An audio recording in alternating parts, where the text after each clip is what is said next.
The Panthers are going to be without Aleksander Barkov for a really long time. So the big question is, what is the ceiling of the group as currently constructed?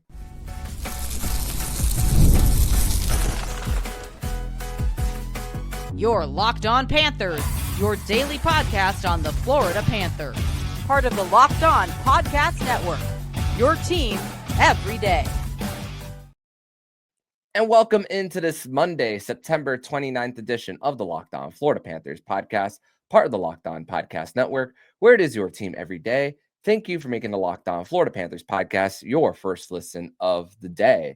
I'm Armando Velez from the Hockey News. You can follow me on X at Monoman12.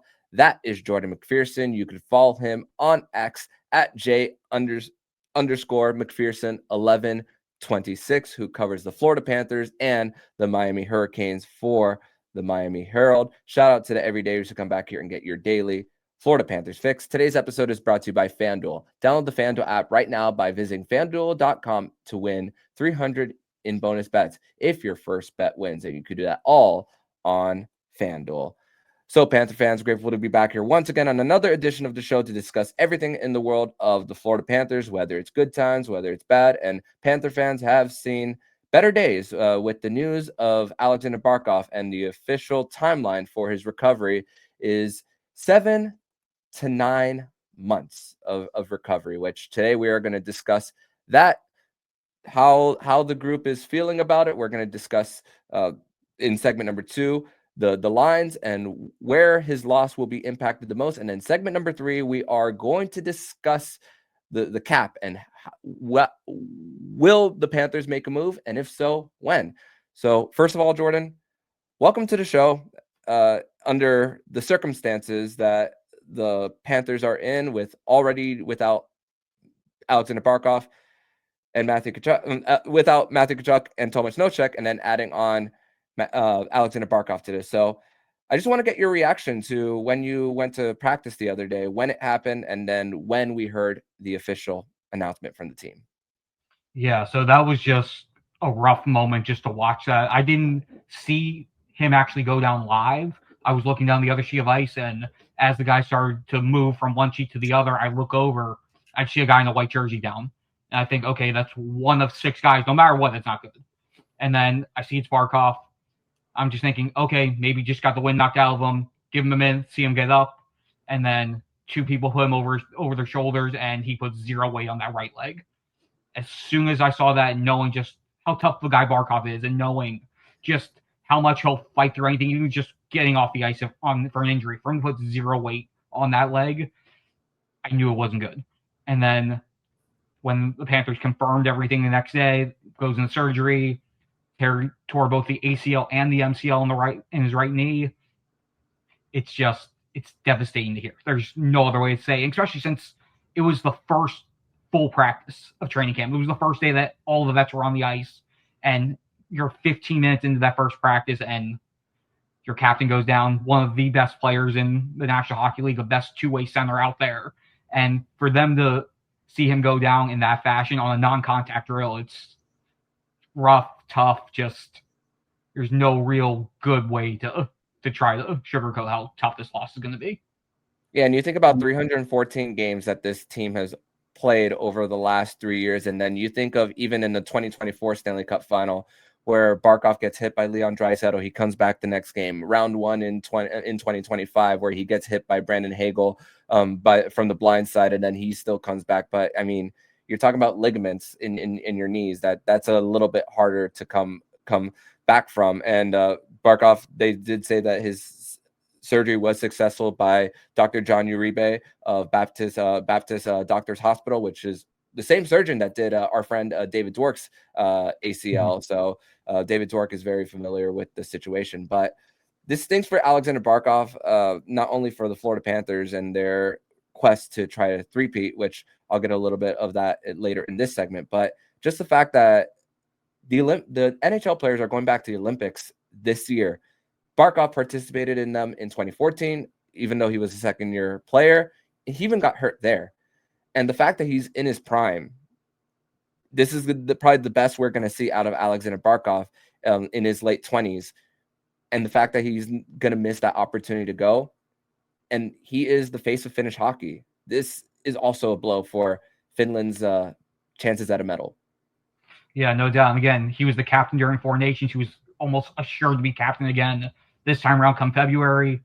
Honestly, probably would have had a legitimate chance to be the flag bearer for the opening ceremony. So if you think about that, and for him to now have to wait 4 more years to have that opportunity, to have to wait until 2030 to have the next chance to represent his country at the Olympics. Yeah, that's the extra layer on it. And it's just, you saw how excited he was and everybody was who participated in Four Nations to finally be back at the international best on best level.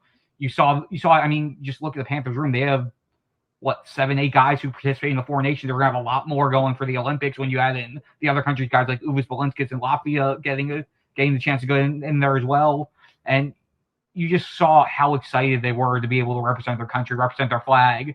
And for Aleksander Barkov to now have to unfortunately miss his opportunity because of an injury, it is disheartening. No doubt about that. But now this changes just the overall mindset of just the regular season. You're going to have to really push through. And I've spoken about this all summer. The home heavy schedule is actually going to really help the Panthers as far as like putting their matchups together. Thankfully, which we'll get to the actual forward lines in segment number 2. But let's take a look at the FanDuel odds right now for the Florida Panthers and their chances of even winning the Stanley Cup. As I'm going to full screen this real quick. So right now their odds drop from number 1 all the way to number 6 at plus 1,000. So 6 best odds right behind Vegas, Carolina, Colorado, Dallas, and Edmonton. And one quote that Brad Marchand did have is not worrying about something that is 9 months from now, and even before Barkov went through the injury, he was thinking you have to build the habits of trying to win the Stanley Cup every single day, but until you have the chance to actually win it. But now things change in regarding to how the Panthers go about their day to day, and how they even the guys who have to step up from a leadership perspective, which Paul Maurice, he shouted out Sam Reinhart. He might not have an A on his actual sweater, but he's one of those guys who knows how to speak up at the appropriate times. And the fact is that Sam Reinhart also kind of emulates Barkov's game, even though he's a winger. That's pretty important for this group. Yeah, no doubt. Before I go into that, just when you look at those odds, I mean, yes, they're 6, but I only saw one Eastern Conference team above them in those odds. So just want to say, and I had this conversation with a couple of the other media members of practice on Friday and Saturday. How many teams can say they're losing their best player, an all-world player, for the season? They have one of the top wingers out for an extended period of time to start the season, and they're still legitimately in the picture to not just make the playoffs, but be a contender to win it all for a 3rd straight year. That speaks wonders about the depth of this team, the quality that they have, and the tip of the cap that has to go to Bill Zito for finding ways to maneuver through all of this, be able to get everybody to sign the contracts that they did, the group's buying itself to say, okay, we know what the formula is, we know what works, so let's just keep running it back, even if that is taking some salary cuts, whether you want to talk about taxes or what have you with that. Just the fact that this team has so many weapons, so many bodies, so many players that are established and have shown they know what it takes to win. Obviously, you're not replacing Barkov. There's no singular player can replace every single thing that Aleksander Barkov does on the ice, off the ice, offense, defense, special teams, what have you. He's irreplaceable. But the Panthers have so many weapons on this roster that they are able to withstand the hit that is going to come. It doesn't mean that they're going to be at as high of a level as they would be with a healthy Aleksander Barkov, or even an Aleksander Barkov at 50% strength. But they still have a roster right now without Aleksander Barkov, without Matthew Tkachuk, that when you look at the lines, you look at what's potentially going to be the opening night roster, and you look at it and go, this is still a pretty damn good team. And that's really just an indictment of just the embarrassment of riches that this team has really created over these few years. And to just touch on the leadership point that you brought up, I mean, Paul Maurice said best, like, yes, Aleksander Barkov has the C, Matthew Tkachuk and Aaron Ekblad have the A's, but there really isn't that much of a drop-off from Aleksander Barkov to Matthew Tkachuk to Aaron Ekblad to Sam Reinhart to Sam Bennett to even a guy like Gustav Forslinger or Sergei Bobrovsky. Everybody in that room knows when it's their time to step up, when it's their time to make a statement, when it's their time to either make that extra play to try to spark the group. From the top liners to a Jonah Gadjevich or AJ Greer dropping the gloves. They all know what their role is. They all know what they need to do in order for this team to excel. And it's a collective effort. It's always been a collective effort with this group, and that's going to continue, even with their captain being out for the season. Yeah, and Marchand saying that a lot can come out of a bad situation. Maurice also saying, be sad today, but tomorrow it's we got to move on, and that's what the Panthers are. It's a mature group that is going to need to learn how to deal with it. And one thing before we move on is one thing that when Bill Zito speaks to the media, which it's a rarity, but we got it twice in a 2-week period, obviously with the circumstances, and then typical Aleksander Barkov when he asked about how he's feeling, Barkov didn't make it about him, and he said, asked him, "Thanks, buddy. How are you?" Which is so humble when you think about who Aleksander Barkov is as a human being. But we're going to transition over to segment number 2. We're going to discuss what the lines currently look like for the Panthers, where Barkov is going to be missed the most, and who has the most pressure and the most to gain. We'll discuss that more next here on the Locked On Florida Panthers podcast. Today's episode is brought to you by Monarch Money. And most people can't name all their financial accounts or even what they're worth, whether it's 401ks, properties, or investments. And when you don't have the full picture, you can end up leaving money on the table. That's why there's Monarch Money. It's an all-in-one personal finance tool that brings your entire financial life in one clean, easy-to-use interface on your laptop or your phone. Monarch is built for people with busy lives. If you've been putting off organizing your finances, Monarch is for you. Monarch does the heavy lifting for you. You can link all your accounts in minutes, see clear data visuals, get smart categorization of spending, and finally feel in control of your money without ever touching a spreadsheet. Don't let financial opportunities slip through the cracks. Use code LOCKEDONNHL at monarchmoney.com in your browser or for half off of your first year. That's 50% off your first year at monarchmoney.com with code LOCKEDONNHL. Segment number 2 here on this Monday, September 29th edition of the Locked On Florida Panthers podcast. Armando Velez here with Jordan McPherson of the Miami Herald, here to discuss life without Aleksander Barkov that the Florida Panthers will have to deal with. And here are the lines that are as currently constructed for the Cats. Verhaeghe, Bennett, Reinhart on line number 1. The second line is the third line moved up. Luostarinen, Lundell, Marchand. Third line, Jesper Boquist, Evan Rodriguez, Mackie Samoskevich. Fourth line is AJ Greer, Luke Kunin, and Jonah Gadjevich, which Jonah Gadjevich was back after a minor injury. And then an extra line of Jack Devine, Jack Studnicka, and Noah Gregor. So that's we'll just talk the forward lines for the Panthers. But Paul Maurice did say today, actually, that the guys who play under 15 minutes have to be the ones to drive the pace. Everybody's going to be elevated more on the forwards for the Panthers here. But I think the area that the Panthers are going to be hurt the most, more than likely, is likely going to be their penalty kill, which that's the part that I'm looking for, which Barkov takes the key draw. Part of being a Selke Trophy winner and winning it 3 times is not only the ability to back check and stop the guy's best, but to be able to win those draws clean and get those clears out of your defensive zone, especially when the Panthers go down. And usually the Barkov-Reinhart combination is the second pair on the ice when power play 1 for the opposition is the more tired towards the end of their shift. That's going to be the most difficult part to navigate. Where do you think? Feel free to disagree if you do.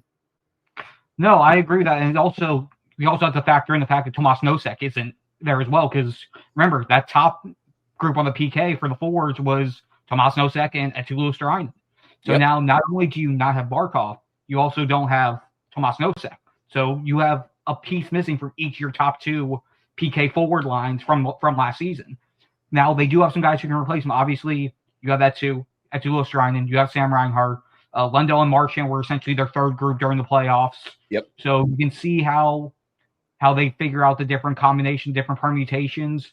So, but they do have, at minimum, 4 quality penalty-killing forwards for the time being. But it's going to be a different look, no matter how you shake it. Whether you put Luostarinen and Reinhart together and then keep Lundell and Marchand, or you go with Eetu Luostarinen and Anton Lundell, who, again, we know their track record, we know their history, we know how the two of them just feed off each other and basically could skate with their eyes closed and know exactly where each other is. But they're gonna have to figure that part out. And the improvement of the penalty kill from that first cup run to the second cup run was a key contributor for their success last season. And they're gonna need that to be successful again this year if they want to make a deep run. Yeah, and just looking at all the bodies that the Panthers will be using for that. I mean, Sam Bennett doesn't play too much PK time, but we've seen him on occasion, so maybe his minutes will be up in that part of the ice.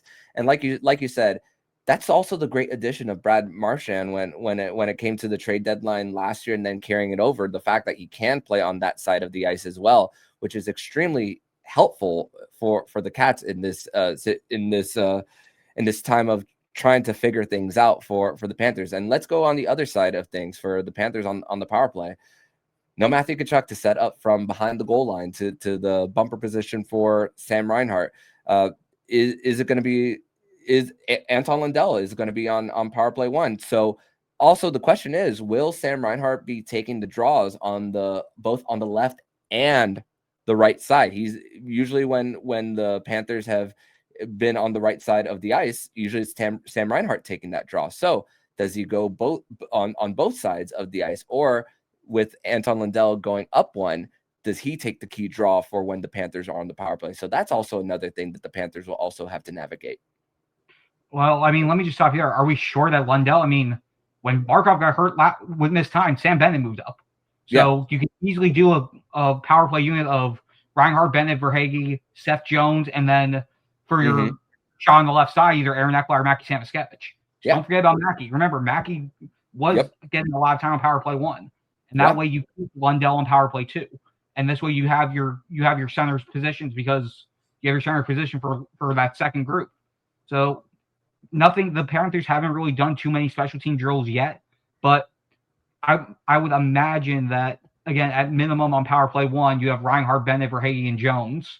And then whether they go 2D on the top like they did at times last year is depending on if they feel confident in a non-Aaron Ekblad running power play 2. They've been shying away from Gustav Forsling on the power play just because of all the minutes he already plays with, all the time he has on the penalty kill, and everything as a top pair defenseman. So do they trust a Jeff Petrie as running it, or sort of like Nick Schmidt did last year? If not, Ekblad's your guy on power play 2. I would throw Mackie on there as your guy. Is the shot from the left circle. If Ekblad is on power play 1, I would have Mackie up there, and then your power play 2, you've got Lundell, you've got Evan Rodriguez, you've got Marchand, you've got Ekblad or whoever your defenseman is, and you just have to figure out that last spot. Which right now my gut's saying Eetu Luostarinen possibly gets a look, but potentially Jesper Boquist gets a look, which Jesper is a guy who we also forgot to mention about penalty killing. He's able to be part of that penalty kill rotation with the forwards as well. So they have some moving parts on the back end of the power play, but I think their power play is in a better position than their PK is when we're looking at special teams without Aleksander Barkov. Yeah, and the great part is that the Panthers can switch the trigger man on who to take the one-timer on the left circle, like you mentioned with Aaron Ekblad and Mackie Samoskevich. And the thing is that you could switch Ekblad if they do trust him on power play 2. And also Carter Verhaeghe will have that time from the right left circle as well, even though would play on his offside. So there's still plenty of those options in that part. And you mentioned Evan Rodriguez. What were the rumors all season? possibly a cap clearing trade for to get him off the roster, because the Panthers would have to have been cap compliant when Matthew Tkachuk was designated to return for the Cats. So this also goes from clearing cap to now with Evan Rodriguez and Jesper Boquist having a full season after this year on the roster. They get to stay beyond that. Yeah, no, it's definitely an interesting spot. And again, everything with Evan Rodriguez and Jesper Boquist, that was discussion about the math for when it happened. It wasn't, at least from my perspective, when I was looking through all that, it was when they need the $4.5 million, unless they had somebody else go on LTIR, which was obviously something they wanted to avoid. Those were the two that made sense. You need $4.5 million. Evan Rodriguez is $3 million. Jesper is $1.5 million. The only other person who you could potentially have traded was Etu Louis-Ryan, who's also making $3 million. They value Etu so much for what he does that it made Rodriguez the odd man out from just the mathematical portion of it. They never wanted to trade Evan Rodriguez. They wanted to try to find a way around it if they could. And as of right now, they have that path. But yeah, I mean, with Evan Rodriguez, you just see just the value he has with his versatility. I mean, one day he's playing on the top line winger with Aleksander Barkov. Another day he's on the fourth line when they need him to.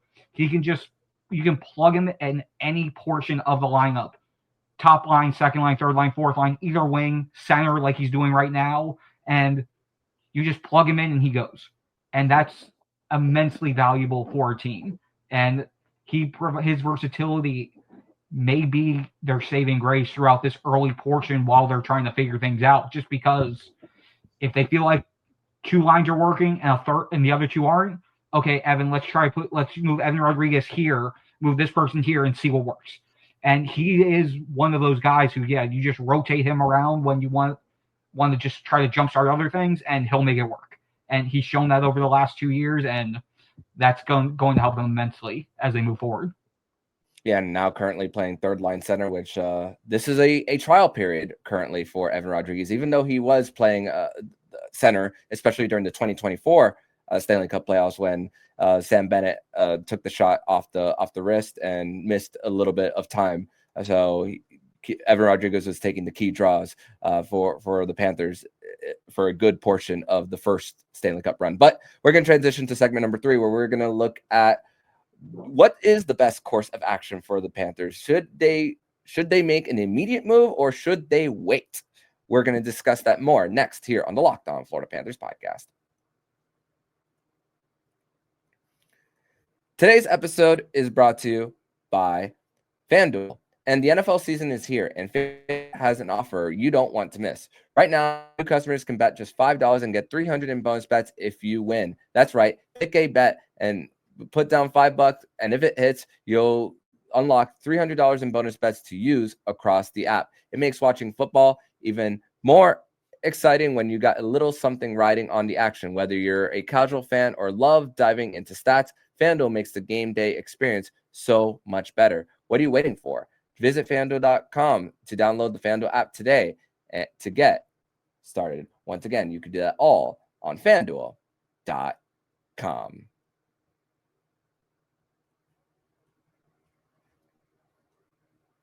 Segment 3 here on this Monday, September 29th edition of the Locked On Florida Panthers podcast. Thank you once again for making the Locked On Florida Panthers podcast your first listen of the day. Armando Velez here with Jordan McPherson of the Miami Herald to discuss the Panthers and discuss their roster as currently constructed. So we spoke about the depth for the Panthers. We spoke about how this is still a really great team. And the thing is, Jordan, the Panthers have to try to once again go for the playoffs, because their 2026 first round pick to Chicago in the Seth Jones trade is unprotected. So any of that tank conversation, I'm putting that out the window, because the Panthers can't attempt to go in that direction.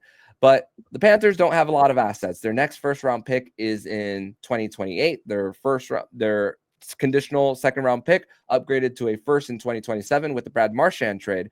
So there's the question of, do the Panthers make a move now, but let's talk about what the situation looks like for the Panthers as far for what Puckpedia is showing us. So Panthers could have use up to $3.8 million of Barkov space to still be cap compliant for the playoffs. But if they deem that he can't return for the rest of the season, they could use the full $10 million for his cap hit. So my impression is that the Panthers should wait and see what they have prior to when they get to the trade deadline, which is Friday, March 6th. Yeah, no, and that's essentially what they're going to be doing. The Panthers aren't, at least from how Bill Zito explained it on Saturday, that the move as of right now is they're not going to immediately say Barkov's completely out. We're recapturing all 10. They're recapturing all 10 million. With that 7 to 9 month timeline, 7 months from the surgery is late April. So there is, as impossible as it seems, the Panthers are still going to try to hold out hope while they can hold out hope that potentially Aleksander Barkov could return for a playoff run. I personally don't see it happening. Just coming back from the knee injury, being off ice for that long, and all of that, and just the rehab that he's going to have to go through. I think at some point they're going to say, yes, he's medically unable, which would give them the full $10 million. But the good thing is they don't have to declare that as soon as they put him on LTIR. They can put him on there, do the $3.8 million recapture, and then later on they can deem him medically out for the season, and then get the remaining 6.2 down the road. So with that, when you look at the Panthers roster right now, they're 4.5 over the cap. Putting Tkachuk on LTIR and Nosek on LTIR, that gives them the 4.5. They're clear. Adding Barkov's to it will, at a minimum, give them $3.8 million to work with before they decide what else they're going to do down the road. But that $3.8 million for right now is what they're going to need when Tkachuk comes back, because again, that's going to cancel each other out.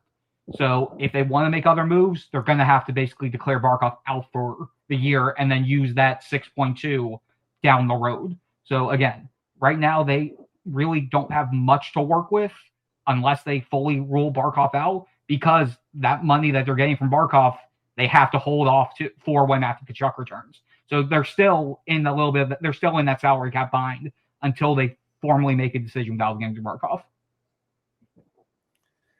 Yeah, the best way I could say is, like, I don't know if a pickle is a right word, but you're just trying to figure things out and trying to assess the situation for the Panthers. And, you know, you and I are both on Twitter. We've seen the names that are thrown out there. We've seen the Evgeny Malkins. We've seen Sidney Crosby. The issue with Sidney Crosby is he has term on his contract after this year.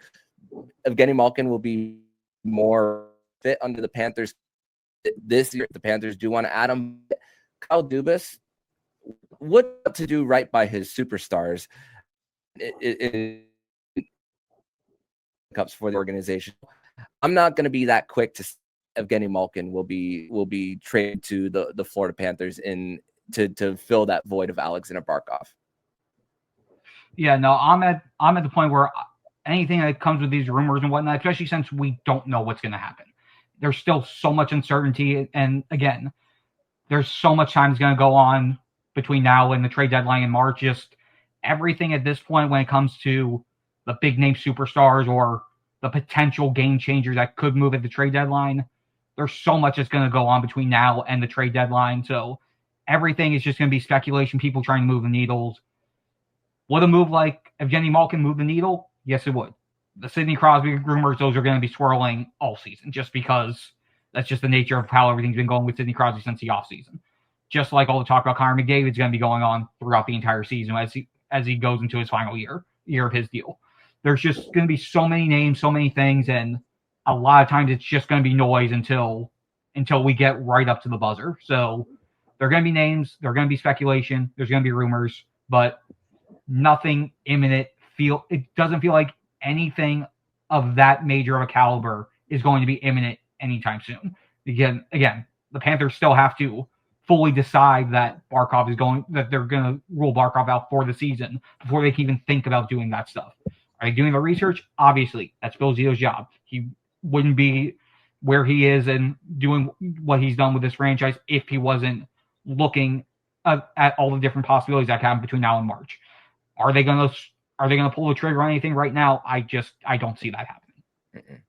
Yeah, and there's a Jack Roslovic who's a free agent currently. Will he fit temporarily for the Panthers?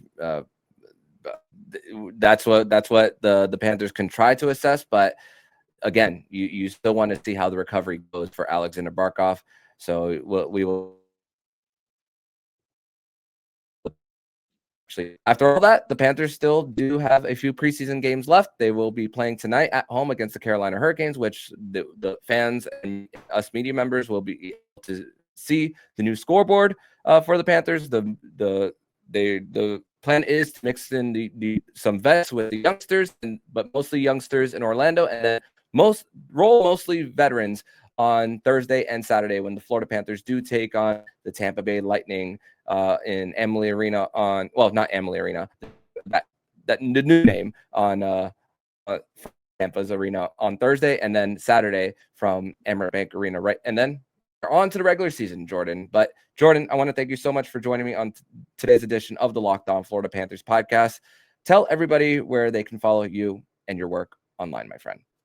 Yeah, so everything for me is online at MiamiHerald.com. I post just about everything on social media on my X account, J_McPherson 1126. I'm on Instagram as well, same handle, but don't really do too much there. And again, like Armando said at the top of the show, I'm cover the Florida Panthers. I also cover Miami Hurricanes football, so I'll be doing a lot of that this week. Miami FSU week, so got the big rivalry going up. I'll be up in Tallahassee over the weekend. So yeah, we got the college football fix and the hockey fix if you want either or both. Thank you, Jordan, and I will see you opening night, my friend. All right, thanks, Armando. And if you like what you're hearing, please subscribe to the podcast to be notified every single time the Locked On Florida Panthers podcast jumps into your podcast feed. Don't forget to also subscribe to the other shows on the Locked On NHL Network, including Locked On NHL, Locked On Fantasy Hockey, Flip Livingstone and Stu Roden, and Locked On NHL Prospects. Thank you once again for making the Locked On Florida Panthers podcast your first listen of the day. So I'm Armando Velez with Jordan McPherson, and you've been listening to Locked On Florida Panthers podcast, part of the Locked On Podcast Network. We're your team every day.